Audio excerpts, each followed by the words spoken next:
কোনো অভিজ্ঞতাই মানে পালানোর কিছু না।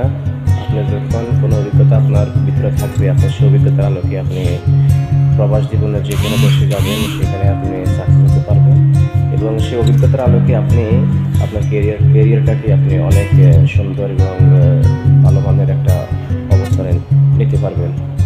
তাই সবাইকে বলবো, অবশ্যই বিদেশে আসার আগে আপনার কেরিয়ার গড়ে তুলুন এবং আপনার অভিজ্ঞতা এবং আপনার যে কাজ জানেন, যেটা আপনি ভালো বুঝেন, আপনি সেই কাজটাকে আপনার নিজের মতো করে আপনি ভালো করে জেনে শুনে তারপরে সেটাকে কাজ করুন এবং সেটা ভালো করে শিখে তারপরে আপনি প্রবাসে আসেন। এবার আপনার যে রাষ্ট্র, পৃথিবীতে যে রাষ্ট্রে ভালো লাগে আপনি সেই রাষ্ট্রে আসলে মনে করেন হয়তো বা আপনি সেখানে সাকসেস হতে পারবেন।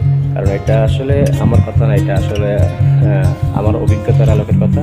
কারণ আমি দেখেছি যার ভিতরে কাজ জানা আছে, যার ভিতরে কর্ম আছে, সে অবশ্যই যে কোনো জায়গায় যাক তারা সেই কর্ম দিয়ে অন্ততপক্ষে কাজ করতে পারে এবং তাকে ইনকাম করতে পারে। তাই সবাইকে বলবো, অবশ্যই প্রবাসে আসার আগে আপনার কর্মকে আপনি ভালো করে কেরিয়ার হিসেবে গড়ে তুলে আপনি দক্ষতা অর্জন করে তারপরে প্রবাসে আসুন।